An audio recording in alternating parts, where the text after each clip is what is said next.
So the ones that want to go to medical school, who would like to volunteer to tell me why? Any volunteers? There's a bunch of you, so who likes to? Anybody? Yes, please. Yes, please.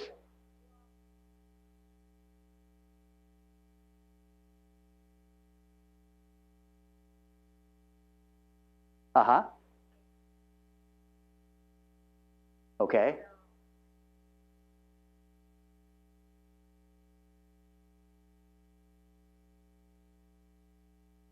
Well, thank you for sharing that. So for those of you who could not hear, our young friend has spastic dysplasia, which is increased muscle spasticity in your legs or your arms, all over, and epilepsy, which is seizures that you may have heard about. The epilepsy is the fancy word. So a lot of personal experience, which has presumably then stimulated interest from experience about being on the other side of the table, I guess, or the other side of the bed, and perhaps helping people, like I hope you've been helped by some of the physicians who have cared for you. And we have a number of medical students each year who are really driven by either their personal stories, such as has just been shared, and again, I thank you for that, or stories from their family. They may have had a family member who has an illness or something, and they've wanted to help in some way, stimulated by that story. Would anybody else like to share why they might want to go to medical school? Yes, thank you.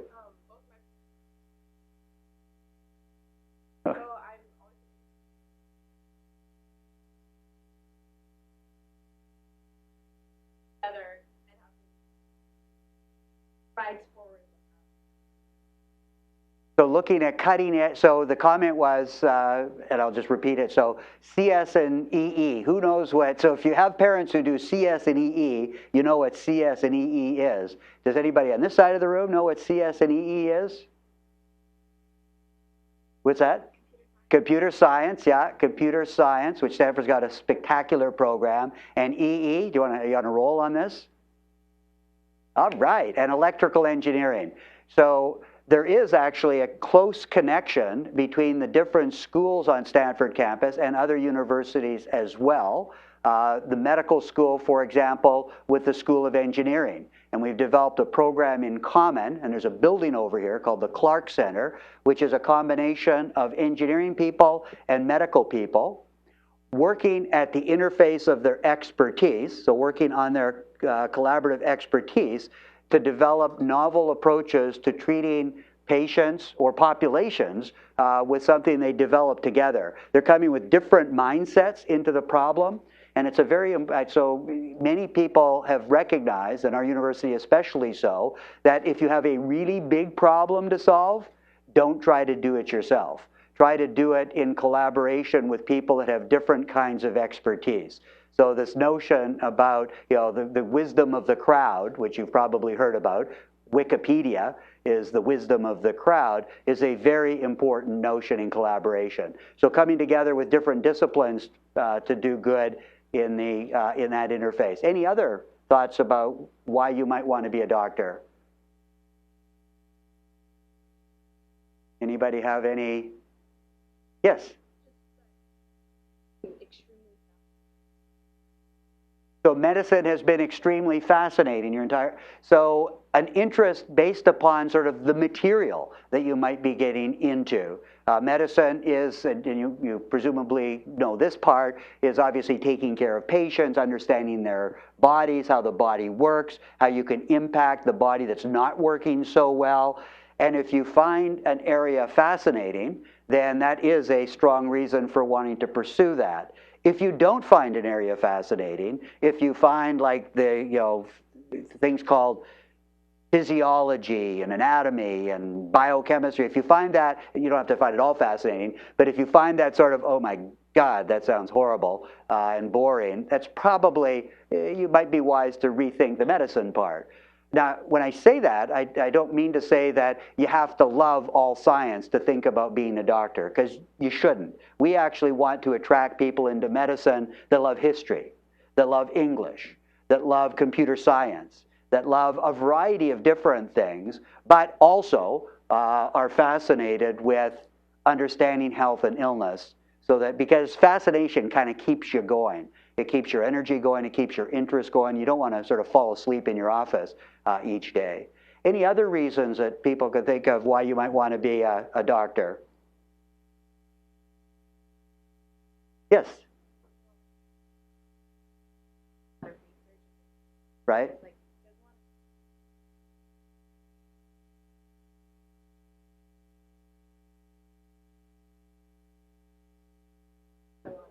So the comment, thank you, the comment was about research. You could get involved with new discoveries, with pushing the margins of knowledge, with actually helping to make change in terms of big healthcare problems. And Stanford is called a research-intense medical school. So we have many people who are very much involved at sort of cutting-edge research. Some of whom are also physicians, so have an MD or a doctor, many of whom are scientists who are trying to discover things to help their MD partners make a big difference. So this year is one example, and for bragging rights, we have 2 of our faculty who received Nobel Prizes. Neither of them were physicians. They were both basic scientists who work closely with physicians to try to make new discoveries. And the other thing you said, which is very insightful, is that if you are a physician who also is interested in research, many of the questions you will come up with are based upon a patient you may be interacting with. You'll see something, you'll say, I don't understand this, or it's not understood, and you want to explore it deeply. And the things that you're likely to be good at are the things that you care about that are stimulated by personal experiences. So those are wonderful reasons for wanting to go to medical school. So if you go to medical school, we'll talk about the journey in a moment. What do you do when you finish? You become a doctor. Okay, so what are the choices? What kind of doctors do you know about? Pediatrician, you told me what I was, which I appreciate, which is correct, taking care of children. Other kind of doctors that you know about, either from personal experience or yes? Yes, no, I was, yes. I'm sorry? You go into residence and then you get... Right, so the pathway, thank you, is that you go to medical school. I'll be more specific in a moment. You then, when you finish medical school, do training in a particular area. You start off as an intern. You've probably heard the term intern. You've seen interns on television shows. An intern, another name for an intern, is a first-year resident. And they're called residents because you hang out in the hospital a lot. At least back in the day, you were always there, so you were kind of a resident there. So you're called residents. And you're correct, you do a residency for a number of years in a particular area. And then if you want more, if you're not tired by that point, you can go on to something called a fellowship. The word doesn't make a whole lot of sense because it's both for men and for women, and fellows kind of sound, but there's a fellowship, and that's sort of a additional training. So again, back to me, and then I'll have some other examples from you. I went to medical school. I then did a pediatric internship and residency. So I was a resident in pediatrics in children's hospitals. And then I did a fellowship in infectious diseases. So I'm a pediatric infectious disease subspecialist, which is all very interesting, I'm sure. But what sort of other things could one be and do? Yes? A psychiatrist. So dealing with persons with mental health problems, perhaps, of a variety of range. Any other? Yes? I'm sorry? Radiology. So radiology is the study of images created by radiology machines or scanners like CAT scans and MRI scans, and interpreting those shadows in the context of what the patient might have. So working with others. So radiology is one. Yes? Anesthesiologists. So when you actually are helping to put patients, helping to sedate patients. I'd say putting patients to sleep, but if you have a dog or a cat, you might get the wrong idea. So it's actually, in this case, it's a sleep to wake up from. So in surgery, you get anesthesia so that you're not kind of awake and watching what the surgeon is up to. You get a certain kind of anesthesia when you go to the dentist typically, but it's just local, right? Local freezing. So anesthesiology, yes. Neurology, so the study of neurologic disorders, and our friend who described her reason for wanting to go into medicine to begin with probably has a neurologist, right, that helps take care of you. Yes. An endocrinologist. So an endocrinologist is a sub-area, so it's a subspecialty. So you can be a pediatrician and you can study endocrinology, which is things like diabetes, issues related to puberty, and a variety of other things. My wife is actually a pediatric endocrinologist, so I had to spend some time talking about that for sure. Yes? A pathologist. So a pathologist, what's the name of the show that has Bones? Isn't she a pathologist? Bones, right? And CSI has got, so pathologists are individuals that look at tissue that's been removed from a patient or patients who have died and examine them to try to figure out what exactly happened. They sort of have the final opinion because they've got all the information at that point. Yes? A dermatologist, so studying the skin. So if you've got a rash, you can't figure it out, nobody can figure it out, you may go to a dermatologist. Dermis meaning the skin. Yes? Ophthalmologist, so studying the eyes. And the eyes are a very complicated organ, it turns out. And we have ophthalmologists who are specialists in the cornea, which is the front of the eye, the retina, which is the back of the eye, the lens, which is in the middle of the eye. So you can subspecialize in areas. Other ones, yes? Cardiologist. So that's after you've become a pediatrician or an internal medicine doc, you can become a subspecialist. You do a fellowship in cardiology to learn as much as you can about the heart. You can even go into sub areas of that. So you can be a cardiologist that deals with valve problems, heart valve problems. A cardiologist that deals with vessel problems, maybe high blood pressure. A cardiologist that deals with rhythm problems because the heart's not beating correctly. So all sorts of sub-opportunities. Yes? Yes?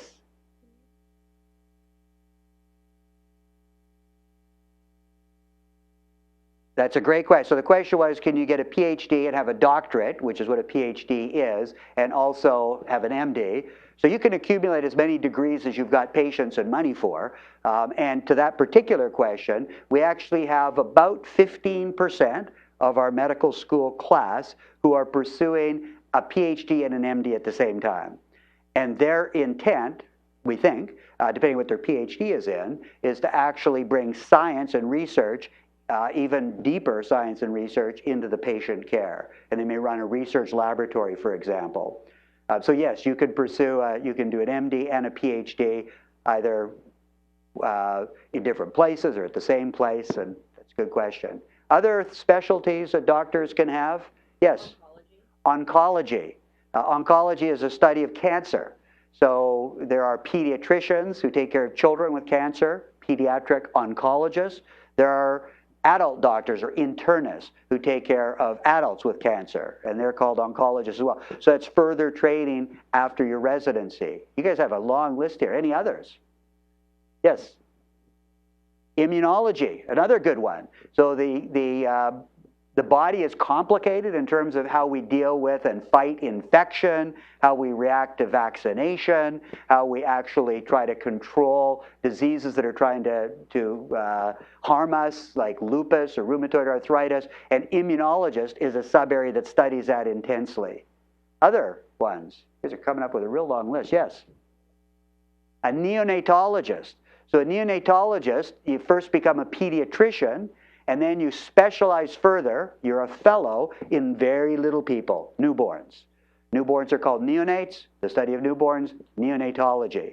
And if you have the chance to tour our neonatology unit sometime at our children's hospital, you will be amazed about how small people can be at the very beginning. So a large proportion of the babies taken care of in our nursery are those that have been born way too early. So most of us are born around 40 weeks gestation, meaning time carried by our mothers. So 40 weeks, that's 9 months. But you can actually survive, and we take care of babies in our nursery that are down at about 24 weeks gestation. Extraordinarily premature, and maybe about the size and weight of a pound of butter, or a pound of whatever you prefer to butter. Other things you could be. Yes? A gynecologist. So a gynecologist specializes in women's health, and typically you train as an obstetrician gynecologist. So you deliver babies and you take care of women's health. Many obstetricians and gynecologists do one or the other. They spend their time delivering babies, and they're mostly hanging out in the delivery areas, or they spend their time taking care of women's health issues, cancer, for example, infections, and a variety of other things. Any others? It's really, yes. Otolaryngologist. I think I've run out of a list before you guys do. So otolaryngologist is somebody who takes care of the ear, the nose, and the throat, or an ENT doctor. Otolaryngology is a fancy name for those kind of organs. So it's somebody who specializes kind of right in here. Any others? If you're a sports, anybody play sports? Anybody? Yeah. So what if you got a sports injury? Who might you go to? What kind of doctor do you think? A doctor? Oh, yeah, that's good. Well, you could say a sports doctor. A sports doctor, excellent. Also, who's typically who's an orthopedic surgeon typically. So orthopedics is a specialty that you would go to if you get a ski injury or a football injury or others. Some specialize in replacing hips and knees and other joints, and others specialize in sports, and they are called sports physicians, as our astute colleague said. Other ideas? Yes? An allergist. Allergy is often linked to immunology, and you train actually in the two in a package. But an allergist is somebody who takes care of, you get a rash when you eat some food, or you go into shock with a bee sting, things like that. Any others? Yes? So a podiatrist is a foot doctor, but it's not through an MD degree. There's a separate degree which I can't even remember what the degree's called, but it specializes on the foot. But doesn't start with an MD, but it is a doctor, and it's a doctor of foot. Just like a dentist is a doctor of the mouth, but they've got a separate school that they go to. Any others? Yes? Yes? Do a lot of specialists like overlap? Because I know Yeah. like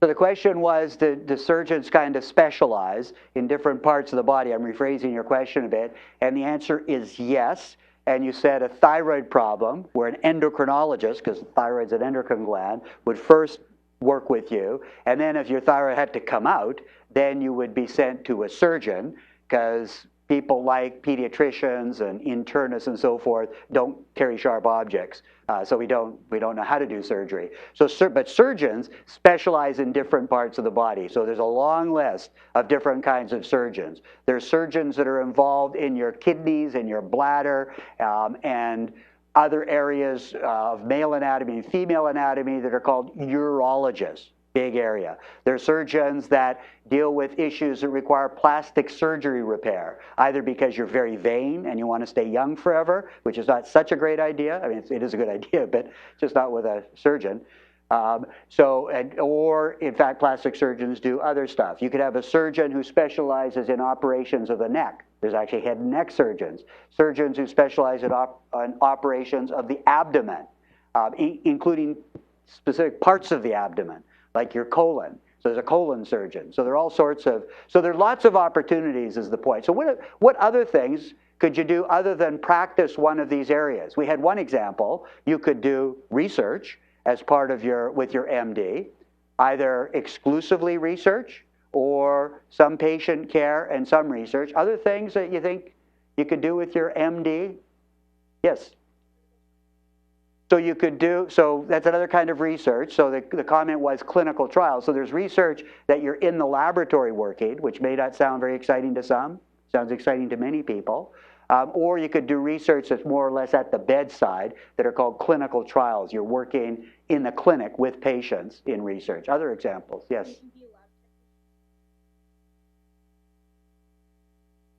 So you can be a lab technician, which is not an MD. You can have a lab technician that goes on and gets an MD, but lab technicians have their own separate degree program. But there are physicians who run laboratories, and that would be a pathologist, for example. Yes? You could volunteer in disaster-struck areas, so you could do a lot of social good by going into global, different parts of the globe where disasters have struck. A colleague of mine whom you may have heard about who does a lot of this is Paul Farmer. who is at Harvard, and he is very much involved with healthcare in Haiti, Cuba, Soviet Union, and a variety of other parts of the world where he really leads these major programs. Other things that you could do with an MD, yes? Teaching, thank you for that. So you could actually go on and teach in situations like this, or teach at the bedside. You could run a teaching program for a department that you might be in, or you could run a teaching program for a medical school, which is where I come in, or you could run a teaching program of other sorts. Many of our medical students get very much involved in teaching by going out to local high schools. I don't know if they've been to your high school or not, but going out to local high schools and trying to teach there. Other things you could do, you think of? You've hit the big ones. There are other areas we could, some doctors become lawyers as well, and then they can do stuff at the interface, the connection between medicine and law, so you can combine different degree opportunities. But the big three that we think about in a place like Stanford in terms of what doctors do are patient care, taking care of patients, research, doing research either in the laboratory or with patients, and education. Educating those who are in our area, such as medical students, or our residents, or our fellows, or trying to provide education to doctors in other parts of the state or the country, or in fact the world. So there's a lot you can do for that. So who wants to who wants to summarize the steps year by year, briefly, between where you are right now, let's take a high school senior, and becoming a doctor? Anybody want to take a shot at it? Yes. You do undergrad first, which means typically 4 years of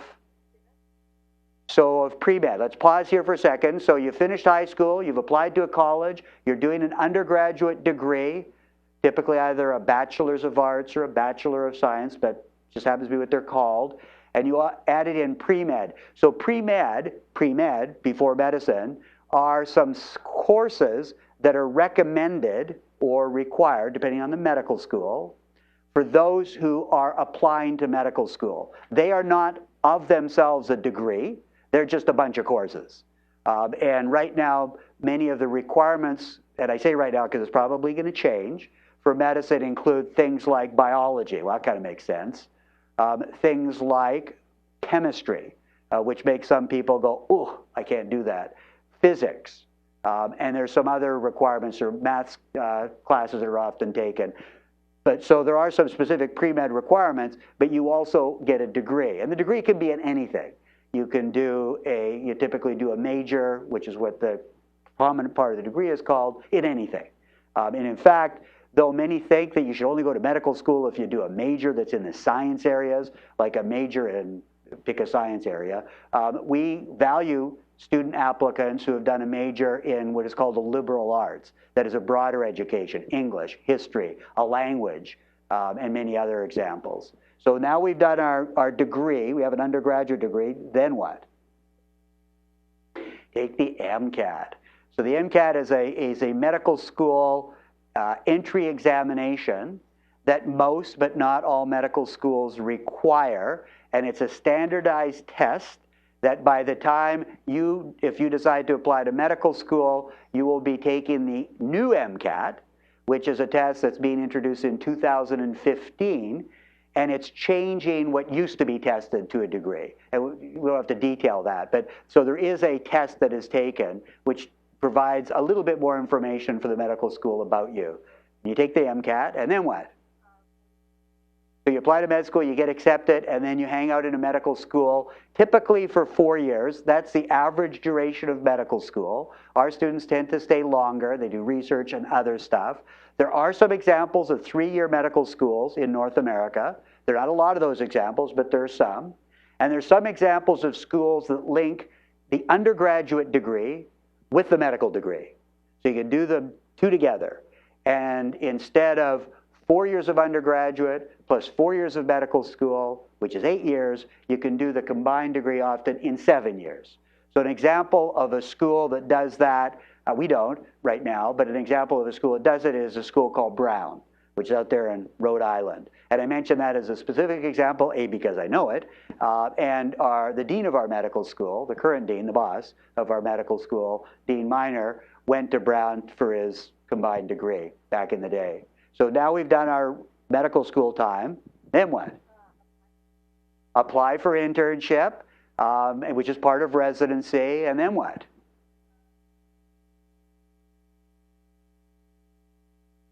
There is, after you finish, oh, you never get, yeah, tests are with you to stay. So, you know, if you think you're getting over them at high school, not. So yes, after you finish residency, there's an examination of sorts that determines whether you learned anything during your residency. So pediatric examinations or pathology examinations. You do your tests, hopefully you pass them, and then what?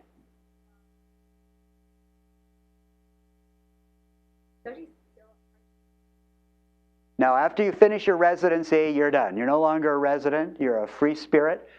You can go on for further training, subspecialist, fellowship, or you can go out and get a job. Residency is a job. You get paid for that, but you don't get paid during high school, I don't think, except if you do something on the side. You don't get paid as an undergraduate unless you do something on the side. You don't get paid as a medical student. You actually are paying money on the go. But as a resident, you start getting paid. Not a lot, but you start getting paid. And then you hopefully get paid for the rest of your professional career. So that you're exactly right. So that's the journey. And that's specifically the journey we just heard. The journey that you would take if you went to medical school would be a North American journey, if you're in North America. But if you decide to, if you were in China or India or Australia or much of Europe, you would be applying to medical school right now. In fact, some of you are too late. You should have already applied, you should have been accepted. So many parts of the world, most of the world, other than North America, the students are recruited out of high school into basically a combined degree program. It's not called that, but it leads to an MD, and it's typically 7 years. And some people argue that that's kind of a good idea. We don't argue that, but some argue it's a good idea. The bad part of the idea is imagine needing to make your definitive life decision at this very moment or a year or two ago. Seems a little bit risky in terms of getting into this for a lifetime at when you're whatever age you're at. So we, in North America, it's the program that you described that we talked about. And then you go into any of the sub areas you want to. Okay, so how about, let me tell you about our medical school very briefly, and then I want your help in telling me how we should pick medical students to go to our medical school. So let me give you some statistics first.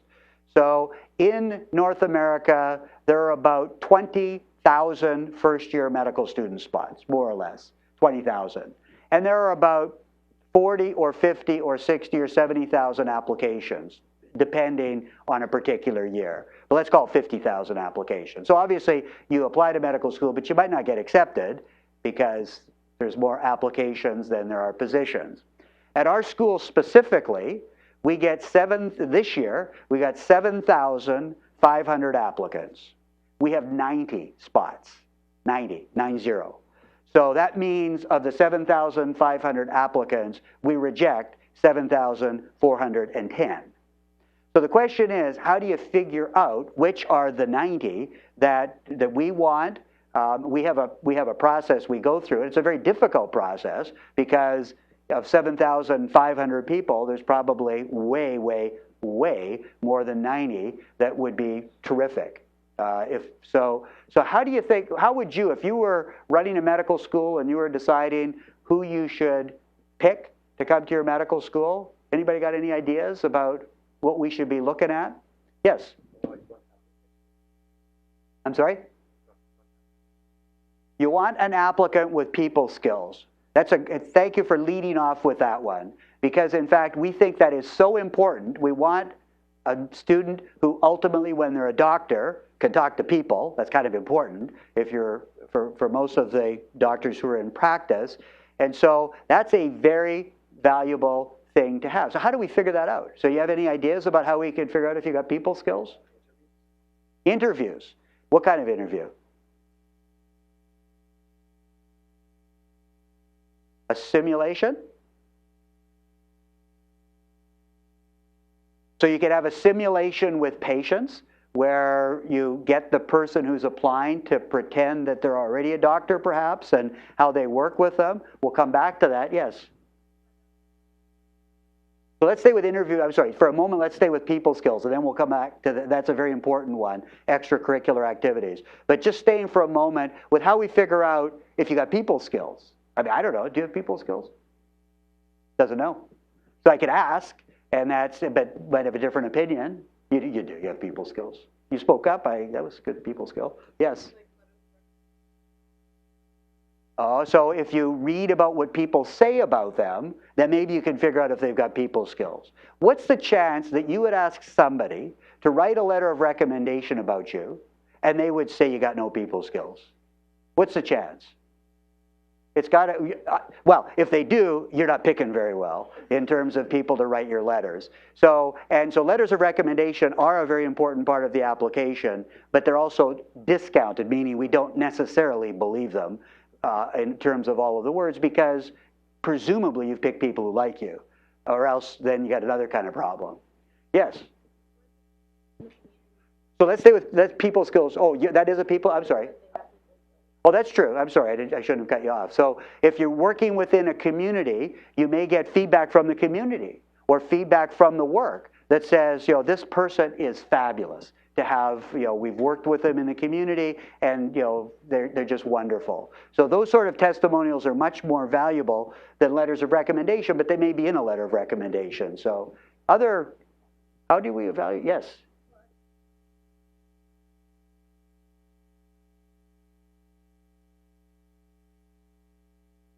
That's a very good point. So it's coming back to the suggestion about extracurricular activities, if in fact they're part of a team, if they work well on that team, if they're sort of, I don't use the word popular to mean that everybody thinks, oh, they're great, but rather they really are a team player, a person who functions well with others. That's a very good point. So it's not so easy, it turns out, and it is extraordinarily important. And so for the longest time, up until 3 years ago, the way we tried to figure this out, at least one element, everything you've said, but we'd also sit down with a candidate, an applicant, and we'd talk to them for half an hour or an hour. And we would be, maybe it's one person and one faculty member and a medical student. And so that got some information. It meant that they had people skills for me, because I could talk to them for half an hour, or they could talk to me for half an hour, and together we'd have a fun time, and I'd probably conclude, oh, they got people skills. And it might be a correct conclusion, but it may not be. And plus it's a conclusion drawn by somebody who has maybe biases about who I'm selecting in terms of the people skills. I want somebody who wants to be a pediatrician and do infectious diseases and is Canadian. I'm Canadian, so I want, that's a people skill. So I have my own biases coming into that conversation. And a number of one interview or two interviews, that's kind of a small number. You kind of don't want to bet the entire farm on one or two people. So 3 years ago, we adopted something that's been used in schools in other parts of the world. Actually, it's 4 years ago now. And it's called, and it's actually to your point, it's called Multimeaning interviews, MMI. It's like speed dating. Not that any of you have or will speed date, but it's like speed dating, where you actually go, and so this is the way it works. It's simulation, in a sense. We have 9 rooms for these candidates who are all dressed up typically in black suits, like what they wear.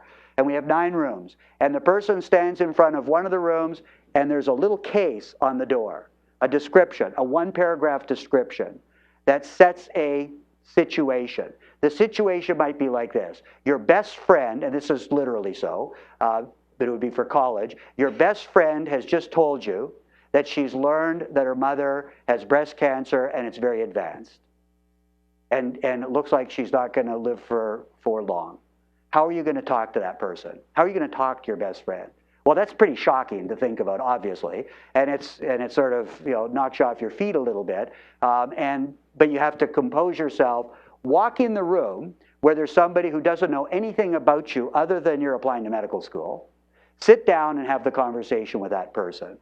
And that conversation really allows you to understand a little bit about how that person interacts with others, interacts in a very difficult situation, what empathy, meaning care, that they exhibit for other people.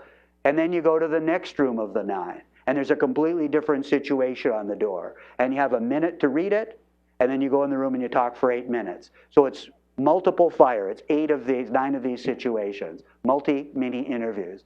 We find it very valuable to get at this question because now instead of 1 or 2 people talking to you for half an hour, you got more people talking to you.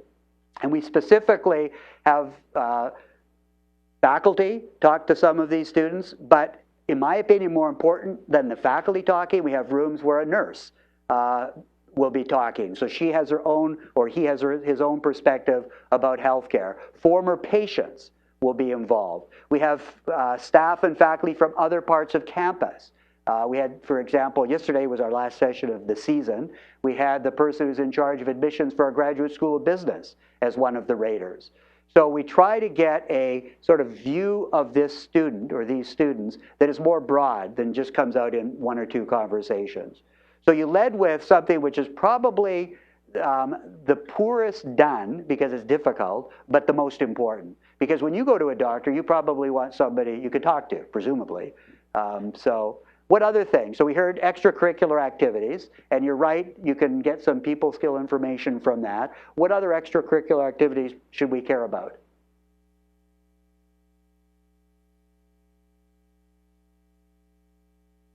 Okay, so volunteerism, so somebody who actually has been very involved in trying to understand what medicine is about. Maybe they've shadowed doctors in an internship, maybe they volunteered at a hospital. So that provides us with some information. What other, you had mentioned community in the context of people skills. Is there anything else about community that we should care about?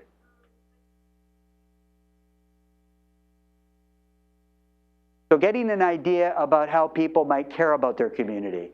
And let me caution you now that when you think about doing things, because you're thinking about a future in this, that, or the other thing, I hope that you'll think about it in the context of it's what you care about. Because if you actually just have a little checky box thing that says I'm applying to medical school or law school or whatever, and I got to check the community service box off, it will come across as you did it because somebody told you it was kind of a good idea, as opposed to you want to do it. So when we look at our medical student applicants, we look at community engagement as one facet. They don't all have community engagement, but we look at it over a period of time, a sustained effort in a community, something they clearly care about, as opposed to been there, done it, what do I do next? What other things should we look at in our applicants? We got to get, yes. Their GPA, grade point average. So how did they do in college? So we do look at that. It gives an idea about what the intellectual, the mind part of the applicant is like. It's highly imperfect. That is, when you look at the way grades are allocated in different colleges across the country, I'm sure ours is as well, there's not a lot of sophistication. Well, there's maybe sophistication, but there's grade inflation often takes place. So some schools like to give A's to most of their students. Your schools may not be those particular schools, but so there's an opportunity. It's difficult to compare the GPA from this school versus the GPA from that school, but it is looked at, and we look at the coursework the students took as well. We'd like to see them take coursework that they're passionate about, whether it's history or physics, and that it's coursework that they actually, that they've got a clear pathway through their undergraduate degree and building on their different coursework. Yes? Achievements. So say something more specifically about what an achievement is. Scientific awards. Yeah, so if they've been involved in research, there are national competitions for high school students involved in research, Intel competition and others. So if they've achieved there, if they've been on the short list or they've had an achievement in one of those, that we'd look at that, absolutely. Other things that we should look at? Yes? So the MCAT scores, that's an interesting one. So we do look at the MCAT scores. It comes out with a number, as is true of any score, I guess.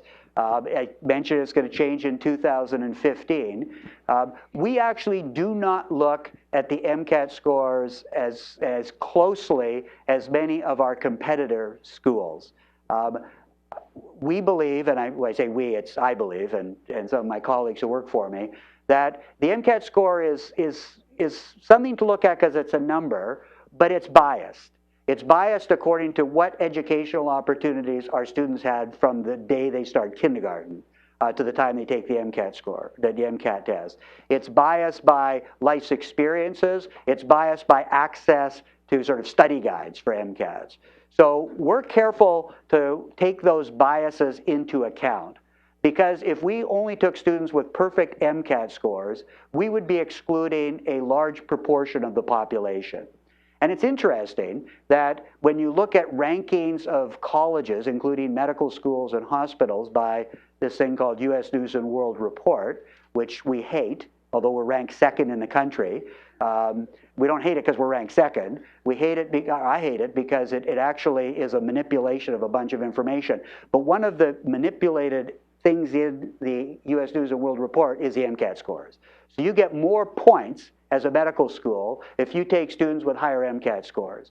And the problem that creates in my mind is you end up taking students who are less diverse or less broadly experienced. But we do look at them, but not as much as many other schools. Other things we should look at, yes? Life history and background and such. Anything, what else do you think?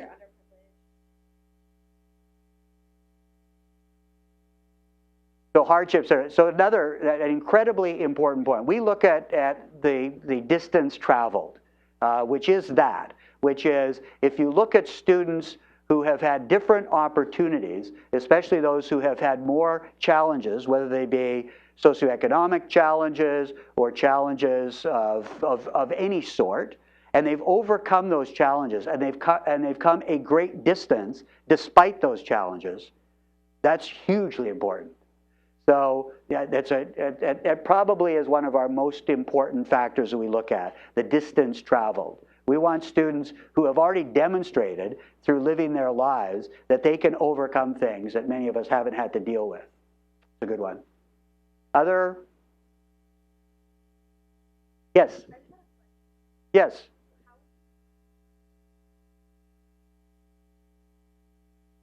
So the question is how you find that out. That's a great question. So part of it comes out in a student's personal story. So they write a personal statement. And again, so we look at that. We also have we do look at private information because ultimately when we're deciding how much financial aid to give students, that's important information to have, but that's actually a little bit later in the process. Through conversations with them, and often just by looking at where they were born, where they were raised, what high schools they went to, those sorts of things. So we have a lot of information derived by that, and then often the letters of recommendation. I've discounted them to an extent in terms of saying this is a wonderful person. I mean, we like people to say that, but often the letters of recommendation tell the person's story for them. So the personal statement tells a story, the letters of recommendation tell a story, and just looking at where they have been and come from tells a story. Yes?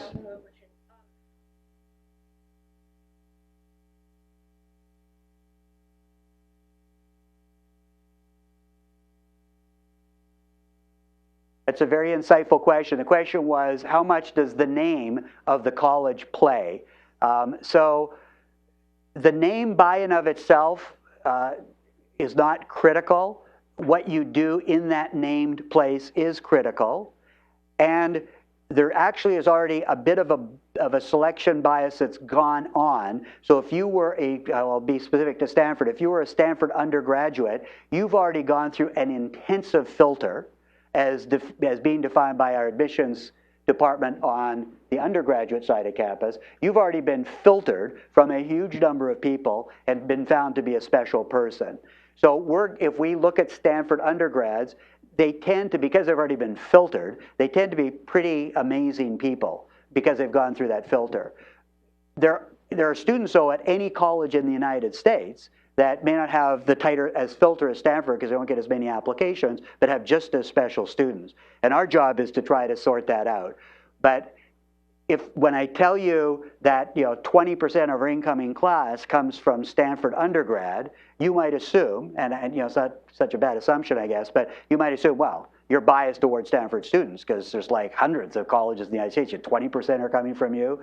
And it's really because we know them better. They've already been filtered, that sort of stuff. But it's a great question.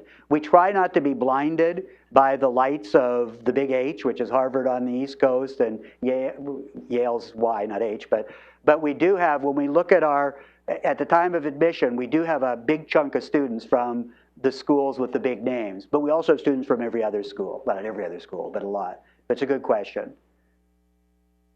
Any other things we should be looking at? The question is, does legacy play a role? That's a very sophisticated question as well. So legacy is if you've had family members who have gone to that place, does the admissions committee note that and treat you differently? Assuming your family member went to the place, didn't wreck the place, so that they were a good citizen. So it does play a role to a small extent, both on the undergraduate side and in the medical school side. So there's a part of your application where you fill out, where your family members went to college and so forth. So out of respect for your family members who have gone before you, let's say at Stanford, you will be regarded in the admissions department in it's not a separate pool, but it's a sub-pool. So they'll look at you in that context. And the argument in favor of thinking about legacy is because we already know a bit about you from your genetics in terms of performance of those who have come before you.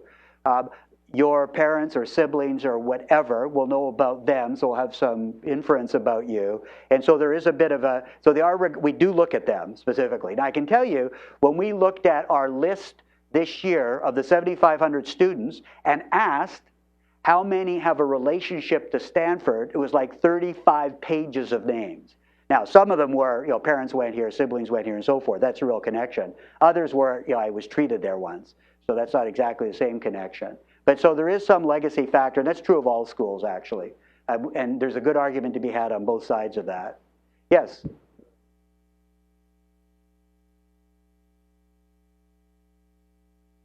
So the question is, if you're the first one in your family to go to college, does that play a factor? And the answer would be yes, because that would indicate a distance traveled. That would indicate that you haven't had people before you who have blazed the trail to going to college, that you've probably had a different kind of struggle than others, because there is college attendance does track socioeconomically to an extent. So it does play a factor. And I can say that the dean before our present dean, his name was Phil, it still is Phil Pizzo, he's just not dean anymore. He was dean for a dozen years. He was the first member of his family to graduate from high school. And then he went an undergraduate in New York, and he went to, he did things after that. But so that's huge. I mean, in terms of, wow, you did that despite. So that's important. Any other things we should look at? You guys have created a better list than we have, I think. Any other? Yes? Did being adopted make? No, being adopted, we would know that probably based upon your application, but it would be not relevant. It wouldn't be relevant, no. Unless, I mean, it wouldn't be relevant positive or negative. I mean, it could be part of distance traveled, I suppose, depending upon what the circumstances were, but generally, no. I can't tell you, in fact, how many students we have in our medical school who were adopted. It's not even a question we ask, although I suppose we could figure it out. Yes? Does what? Does ethnicity play a part in it? So only in the sense that we would like our school to be as diverse as possible. And we define diversity broadly. So ethnics is one part of diversity. We would like to have, and we don't have it, by the way, we would like to have a medical school class that reflects the diversity of the population that we're serving. Because many people would like to go to a doctor who shares their cultural values, their experiences. And so if you look at California, for example, 50% of children born in California this year or next year, whatever, are Hispanic, that by birth. So that's not a minority anymore. So we should have by that, a very high proportion of our students who are Hispanic. And we have about 15%, which is higher than many schools, but in my opinion, not high enough, just in terms of reflecting the population at large.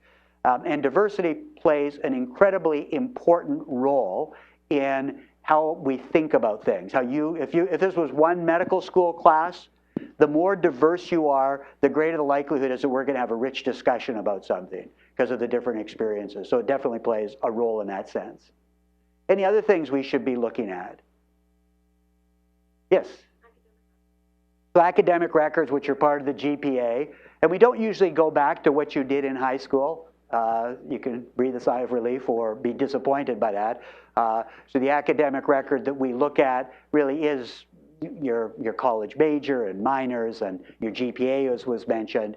And then the other things that we look at are sort of just individual achievements. So we have had in our medical school class Olympic athletes, including gold medalists. Not that you should go and try to get a gold medal. You should, I guess, but it's probably too late now. But one of the Magnificent Seven, which was a women's gymnastic team from a long time ago at this point, was one of our medical students. She's very short, but she was a great gymnast. Eric Hayden was one of our medical students. He won, I think, 7 or 8 gold medals in skating. Quite amazing. So you can't kind of ignore that, and why would you? That is a level of determination that an individual has that is quite amazing. We look at participation in sports. So we have a bunch of students in our class who are NCAA athletes. Basketball, volleyball, running, whatever. Those are achievements, right? You have dedicated yourself to something of substance and excelled. And that says something about your personality and your abilities. So we look at that stuff as well. And that's pretty much the package. I mentioned you write a personal statement. We read your personal statement. We hope that actually you wrote your personal statement. There are actually professional organizations that will write your personal statement for you, which is not a good idea because it's not very personal, but we look at your personal statements. We do look at the letters of recommendation. If you've been in a research laboratory already, we look at how you did there, if you've been volunteering in the community and so forth. And I stand in awe of our medical student class. When I talk to them or learn from them, and I learn a lot from them, the accomplishments that they've had, the stuff that they're doing. We've had students who have developed major NGOs, non-government organizations, not-for-profit organizations.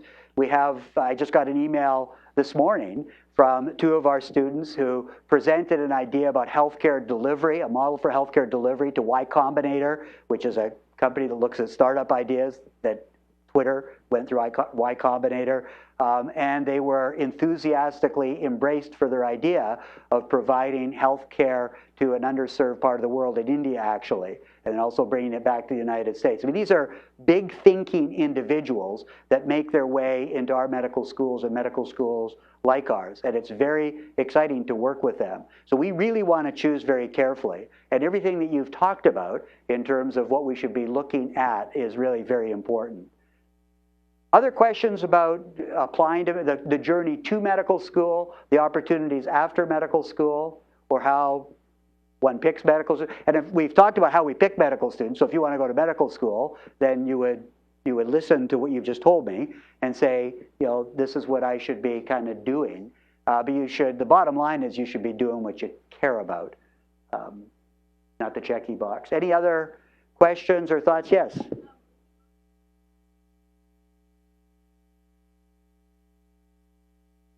That's a great idea. The question was, when you go to medical school, should you have an idea of the area, meaning the specialty area, I presume, that you want to go into?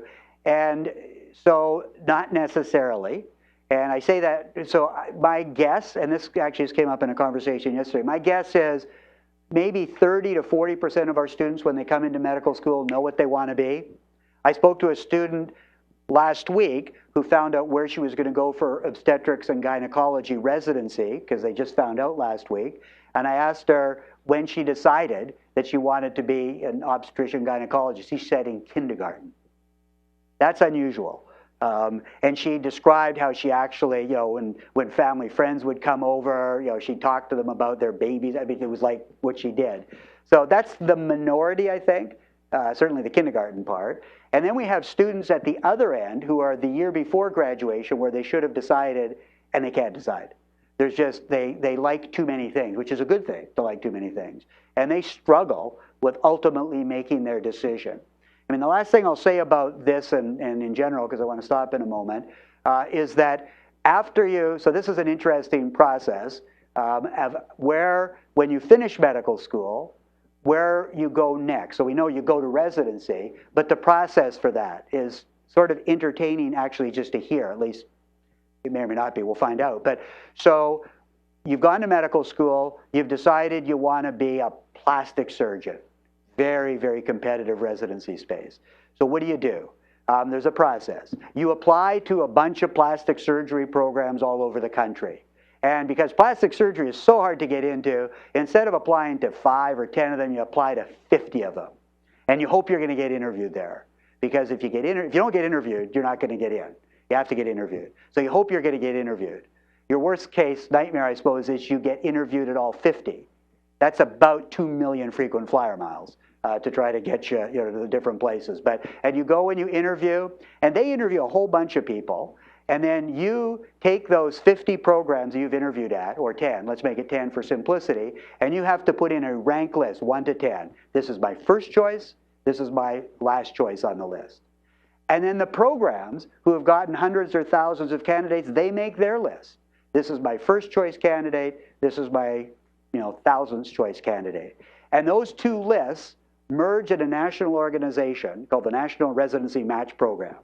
And so they merge, and a computer algorithm actually developed by one of our Nobel laureate economics at Stanford, a guy named Roth, the computer algorithm does the optimized matching between the student applicants and the residency programs. And then on a given day, and it happened to be last Friday, that information is transmitted to the students in the following way. The student gets an envelope. And the envelope, in our case, we made them cardinal envelopes because that's our color. The student gets an envelope, and inside the envelope is the notice about where they matched. It's called a match. It's the notice about where they're going to go for their plastic surgery of those 10 or 50 choices. And then in front of all of their colleagues, although there's an option to not do it this way, you can go into a closet if you like, but in front of all of their colleagues, they open the envelope, unfold it, and say, oh, this is where I'm going for the next whatever number of years. So it's quite the process. If you can imagine your life being decided in front of your friends when you open the envelope and say, oh my God, I didn't want to really go there. So that was the match that happened last week, and that's sort of the way the system works. Quite the system. Any final questions or comments about, so I want to be a doctor? Yes?